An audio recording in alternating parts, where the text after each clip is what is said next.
YCP BJP నేతలు చూస్తున్నారని విమర్శించారు సీఎం చంద్రబాబు. ప్రతిపక్షాల కుట్రలను తిప్పికొట్టాలని పార్టీ నేతలతో నిర్వహించిన టెలికాన్ఫరెన్స్లో సూచించారు. అగ్ర కులాల్లో కాపులు సగం పైగా ఉన్నారని, బలిజ, తెలగ, కాపు, ఒంటరి కులాల శాతమే అధికమని, అందుకే ఈడబ్ల్యూఎస్ 10% రిజర్వేషన్లలో కాపులకు 5% ఇచ్చామని చెప్పారు. కానీ కాపు రిజర్వేషన్లను బీజేపీ, వైసీపీ నేతలు వక్రీకరిస్తున్నారని మండిపడ్డారు.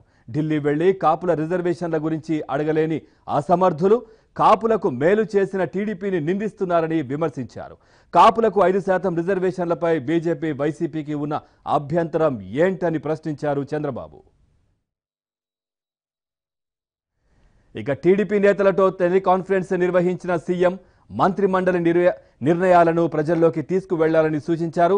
పేదల సంక్షేమానికి తీసుకున్న చర్యలను వివరించాలన్నారు. ఆటోలు, ట్రాక్టర్లపై పన్ను తొలగింపుతో కార్మికులకు ఎంతో ఊరట లభించిందన్నారు.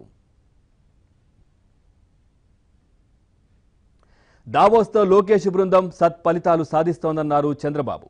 ఏపీలో పెట్టుబడులు పెట్టేందుకు అనేక కంపెనీలు ముందుకొచ్చాయి. 13 జిల్లాల్లో పెట్టుబడులకు అనువైన వాతావరణం ఉందన్నారు. రైతులకు 24,000 కోట్ల రుణమాఫీ చేశామని, కౌలు రైతులకు 5,000 కోట్ల పంట రుణాలు ఇచ్చామని గుర్తు చేశారు. ఇన్పుట్ సబ్సిడీ 4,000 కోట్లు ఇచ్చామని, 4 ఏళ్లలో 97% రైతుల ఆదాయం రెట్టింపు చేసిన ఘనత టీడీపీకే దక్కుతుందని చెప్పారు. విపత్తు సహాయాన్ని 50 నుంచి 75% పెంచామని చంద్రబాబు చెప్పారు.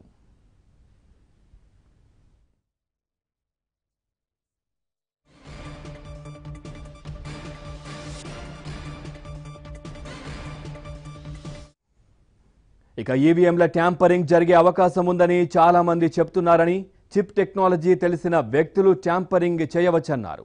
ట్యాంపరింగ్కు అవకాశం ఉందనే వీవీప్యాట్లు తీసుకొచ్చారని, ఎప్పటికైనా ఓటేసిన వ్యక్తికి నమ్మకం కలగాలని వ్యాఖ్యానించారు.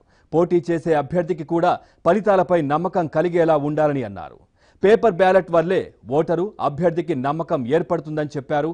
బ్యాలెట్ విధానాన్ని తిరిగి తీసుకురావాలన్న అంశంపై జాతీయ స్థాయిలో ప్రయత్నాలు జరుగుతున్నాయని చంద్రబాబు తెలిపారు.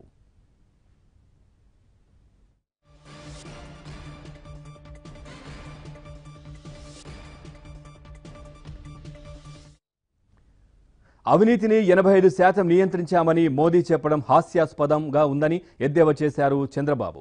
రాఫెల్, బ్యాంకుల చీటింగ్ కుంభకోణాల సంగతేంటని ప్రశ్నించారు. కోల్కతా ర్యాలీ ప్రకంపనల నుంచి బీజేపీ తేరుకోలేదని, ఈవీఎంలపై దేశవ్యాప్తంగా చర్చ జరుగుతోందని, ఈ చర్చను పక్కదారి పట్టించాలని బీజేపీ చూస్తోందని ఆరోపించారు. మళ్లీ బ్యాలెట్ పేపర్ కావాలనేదే అందరి డిమాండ్ అన్నారు చంద్రబాబు. ఏపీ, తెలంగాణలో పొత్తులపై ఇంకా ఏ నిర్ణయం తీసుకోలేదని, స్థానికంగా ఉన్న పరిస్థితుల ఆధారంగా నిర్ణయం తీసుకుంటామని నేతలతో అన్నారు చంద్రబాబు.